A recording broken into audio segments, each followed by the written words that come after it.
Shut up. I just wanted to say hi to that. Shut up. Face the wall. Turn around. Turn around. What's the movement, sir? Give me your hand. Give me your hand. Yeah. And you weren't really sparring. You were fighting. We were fighting all the time. And just guys getting dropped all the time. And that was just the kind of gym that I was in. But this wasn't a real fight. He was pulling punches. He wasn't giving it his full effort. Joe Rogan has responded to reports surrounding Jake Paul's alleged arrest and claims that some boxing matches were scripted. Rogan emphasized that no achievement or headline is worth risking your life. He pointed out that boxing is an extremely dangerous sport and should never be approached casually. According to those familiar with his comments, Rogan feels Paul needs to seriously reevaluate his choices before returning to the ring, warning that chasing fame or money through high-risk fights can lead to consequences that simply aren't worth it. You have probably seen some of the controversy he's been taking. Joe Rogan stressed that boxing is an inherently dangerous sport and that reckless behavior in the ring can lead to serious, long-term consequences. He also cautioned that any involvement in illegal or manipulated activities could expose a fighter to significant legal trouble. Because then you can't think, you can't do things, you don't know what the fuck you're doing in life. It's like literally everything is the quality of your ability to think. Nikisa Badarian has pushed back strongly against claims that Jake Paul or his team were involved in any kind of misconduct. Addressing rumors that the fight against Anthony Joshua was scripted, he dismissed them as completely untrue. Nikisa pointed to some of the more outrageous online claims, including suggestions that Joshua had agreed not to knock Paul out. He made it clear that Joshua fought for real and finished the bout on his own terms, with no behind-the-scenes arrangements. I've seen the script, rigged, this, that, and the other. Do you think now, at the very least, that talk goes away? Broke his jaw, went in there against Anthony Joshua. At the very least, do you think that you guys can move on from that? Like, that won't follow you? No, I don't. I actually, our lawyers are actively going after a number of people. One who claims to be a lawyer himself online. I don't remember the name or the handle, but it was something that had like 200,000 likes. And basically this post said there was an agreement for AJ not to knock out Jake, but AJ disregarded the agreement and decided to not get his payday, but knock out Jake Paul. So it's pretty astonishing what people say. Your dear friend Lou DiBella, saw him put up a bunch of ridiculous things and even said, Nikisa, go ahead and sue me. But this wasn't a real fight. He was pulling punches. He wasn't giving it his full effort.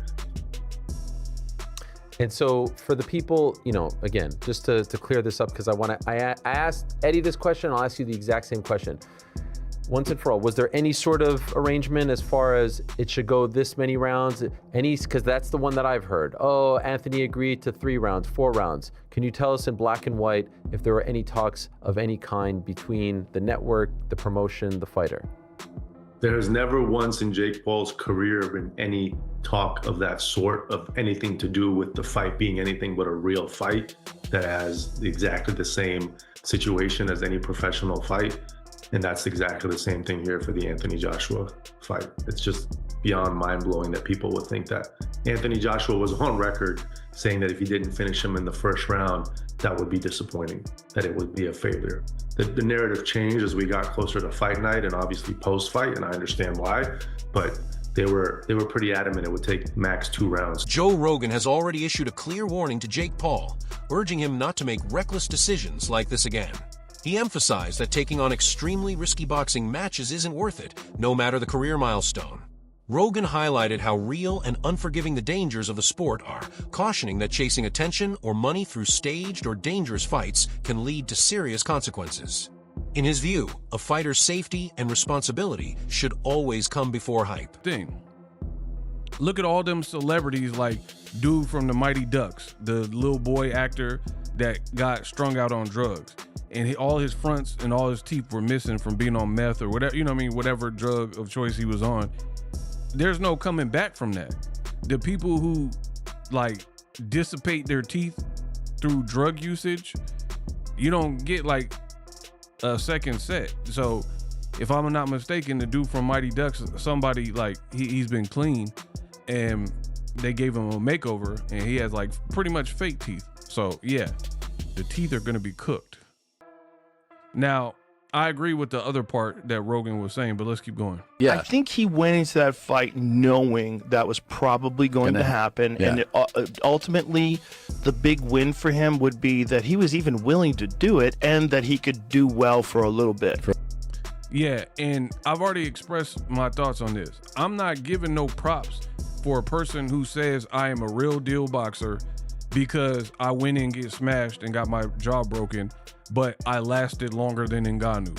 But I was crazy enough to try, because to be honest, we're way past the honeymoon stage with a person like Jake Paul. You've been in this for long enough to go through fight camps, dedicate your time, effort, energy, money, spar with people. You spar with some quality names because you have resources and money or whatever. So we're well past that, to the point where you just get credit for stepping in. You maybe got credit your first fight or whatever, first couple of fights, for coming from your background and, you know, stepping in and fighting, but we're well past that. You have a box rec. You were being ranked by sanctioning bodies in box. Eddie Hearn offered a detailed breakdown of the Anthony Joshua-Jake Paul fight, pointing to the deliberate strategy behind every moment in the ring. He explained that the bout unfolded exactly as planned, with Joshua's team favoring patience and controlled pressure instead of wild exchanges. The goal was to break Jake Paul down methodically, probing for openings, testing his endurance, and gradually exposing flaws before landing decisive shots. He said before the fight, I'm going to break him down, and then I'm going to knock him out. And that's exactly what he did. I thought it'd be all over within 3 rounds. But, you know, when I got in the ring after, because I was shouting, just, you know, anywhere, arms. I got in, he went, what are you rushing me for? And I was like, oh, sorry. So, but like, obviously he knows what he's doing. And actually now quite pleased that we got the rounds, to be honest. Yeah, I saw you said that. Really random, I was on Twitter and I saw Jake Paul's mum said she wants to get in the ring and punch you. She said she doesn't like the smug look on your face. She is promoting her book, so I'm not sure if she wants, you know. But did you see that? What did you think of that? No, I was very sad because I couldn't have been nicer and more respectful of Jake and what he's done. And I think Logan's amazing. I think he's an incredible athlete. And I shook Jake Paul's dad's hand in the ring, you know. And if I would have seen Mum, I would have said, all right. But I think over the years, we've obviously had our beef, and she probably don't like me anyway. And I am probably a little bit smug. I wasn't smug after the fight because I would have been more smug if it was all over in a round. Yeah. So, no, I give Jake respect. And, yeah. Sorry, Jake's mum doesn't like me, but if she can send me a free... Adam Catterall delivered a blunt and honest take on the Anthony Joshua-Jake Paul fight, pointing to the growing imbalance in modern boxing when popularity starts dictating matchups. He argued that Jake Paul's fast-track rise has far more to do with fame and online influence than with refined technique or deep in-ring experience. Catterall noted that even while clearly holding back his full power, Anthony Joshua showed superior control, timing, and accuracy, landing shots that did real damage and exposed the clear gap in class between the two fighters. That disparity fueled speculation that parts of the fight may have been shaped by outside factors rather than pure competition. Own credibility, I've got to knock you out, but I've got to try and knock you out where I'm not hurting you as much as what I could if I unleashed. Yeah. And with the punch you said that he landed, it's not his best punch, his most powerful punch, right? Yeah. And he's shattered his jaw in 2 places, right? So Anthony Joshua gets his 70 million, whatever it is. But I think he's sitting there thinking, thank God for that. Thank God. On a human level, I've come out, all right, I've sort of, not reputation, but I haven't hurt him as bad as what I could have. There should be an awful amount of people breathing a massive sigh of relief. Anybody that put that fight together, athletic commissions, like you said. It wasn't a fight. No, it wasn't at all. Like you said, it was a prize fight. It was an event.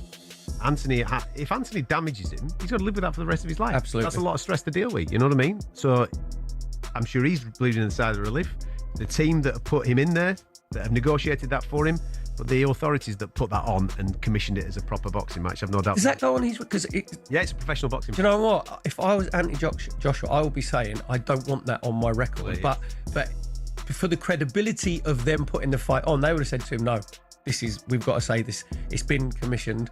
It's going to be a proper fight. And I found it... I love my boxing, but I just find the whole thing really, really unedifying. You said about get followers. You mentioned Tommy Fury. Tommy Fury is nowhere near his level of getting like a British title fight or whatever. Nowhere near. So it's basically he's like beat Jake Paul. Well, oh yeah, sorry, yeah, beat Jake Paul. But so but what I'm saying is that that's 100. I stand by that, and I think Tommy would admit that. You know what I mean? To become a British champion is a very prestigious thing to do. Sam Jones shared a blunt and unfiltered reaction to the Anthony Joshua-Jake Paul fight, saying it was uncomfortable to watch, not because of violent exchanges, but because of the technical gaps on display. He pointed out that Jake Paul struggled with basic boxing fundamentals, including defense, foot positioning, and reacting to Joshua's combinations at the right moments. Those repeated mistakes created a constant imbalance, making the difference in experience and skill impossible to ignore. Joshua knocking out and breaking Jake Paul's jaw. Just talk to me right now about the fight itself and then we'll break it down.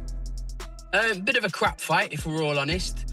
It was like watching Jaws 2 when all the kids went out on their boats and they were in the middle of the sea and the shark was just surrounding the boat, just like that's what it was like. It was just like it was like a shark circling its prey and just like it was like nibbling and eventually got him. But Jake Paul showed big plums in there, no matter what anybody says about him, because I've seen people say, yeah, he went in there to survive. Yeah, okay, he went in there to survive. He's a guy that's been boxing a couple of years against a unified champion of the world who can really punch. Yeah, it wasn't the best fight. It just wasn't the best thing to watch, was it? Like it was just, yeah, it weren't great. I just want to see now Tyson Fury against Anthony Joshua. I think at the stages of their careers they're at, AJ and Tyson Fury, we don't need to see interim fights, Andrew. We don't need to see interim fights because they're just potential banana skins. We want to see two of the best heavyweights of this era going at it. And in the aftermath of the fight, Luke Thomas emerged as one of the more skeptical voices, pushing back against the praise Jake Paul received. He stressed that sharing the ring with a world-class fighter like Anthony Joshua shouldn't automatically be applauded without serious scrutiny. According to Thomas, the spectacle surrounding the event distracted from the very real dangers involved. Surviving kind of feeds into the story of him being perhaps a little bit better than we sometimes think, although I don't really co-sign on that. Let me make the point. The first point is, I think people are overreacting a little bit. People were suggesting when I got on social media that this was like the biggest farce they'd ever seen in their life, and that this was, how could he fight like this, and this was a disaster, and Joshua should have got him out there earlier. There is probably some evidence to suggest that I don't think Joshua was carrying him in the sense of, hey, they coordinated this ahead of time. But was Joshua really stepping on the gas? No, I don't think he was really stepping on the gas. There were times I think he clearly pulled his punches, partly because Jake was squirmy and rotating on the outside. Also in part because I think, as I indicated on Friday, he's watching this guy with pretty bad footwork. He was literally tripping over himself, and he realized he just can't keep this up. So, okay, so there was that. But people were acting like, how could this be? How could this have happened? Guys, on Friday's MK, and then before that, earlier in the week on Submission Radio, they asked me on Submission Radio, how do you think he's gonna fight? And I'm like, he's gonna run. And they're like, you don't think he's gonna clinch? I'm like, okay, he'll clinch at times, but then the rest of the time he's going to run. What other way was this going to go? What other way was this? Chael Sonnen delivered sharp criticism of the matchup, arguing that fights like this are far too dangerous to take place under normal boxing standards. He said the bout felt less like a legitimate sporting contest and more like a high-stakes survival test, where both physical safety and reputations were on the line. Sonnen warned that putting a relatively inexperienced fighter in the ring with an elite professional creates potentially life-threatening scenarios. He added that the rumors surrounding scripted elements only amplify the concern. In Sonnen's view, the growing trend of merging celebrity appeal with professional boxing threatens the sport's integrity while placing fighters in unnecessary danger. These guys fought. That was not a boxing match. It just wasn't. Jake Paul had a very healthy fear for his life while he was in there, and he was moving as such. He was staying away from him. He was running away. He was trying to get distance. Then he was trying to step in to win this athletic competition, and then he's trying to get out of the way so that he doesn't get hurt again. I mean, he was fighting. Then it turns to where he can't stay away anymore. So now he's got to go the other way. He's got to go forward. So now he's clinched him. Now he's dropping down to his knees. He's going below the waist. He's getting to double leg positions. He was fighting. These guys were Jake was fighting for his survival, and you could so see it. You could see this animal who's been caged and is just trying to make it through, not even kill its prey, just make it through. And it was incredible. It was really incredible. So on the back end, some of the comments that I made or that I had heard were so confusing to me. It was a very good competition. I will tell you, it breaks my heart too that Anthony Joshua can't get him out of there in one round. Dave Portnoy had made a comment before the fight. He said, I like Jake. I wish well for Jake. Of course I'm taking Joshua. And then Portnoy made his point. And he said, because I believe in boxing. This isn't if I'm cheering for Jake or if I think that Joshua's more experienced or better. I believe in boxing. I believe boxing's real. If boxing is an actual sport, if it is an actual sweet science, then of course a guy that's done it 11 times cannot compete with the Olympic champion. That's all for today's video. Thanks for watching, and stay tuned for what's coming next.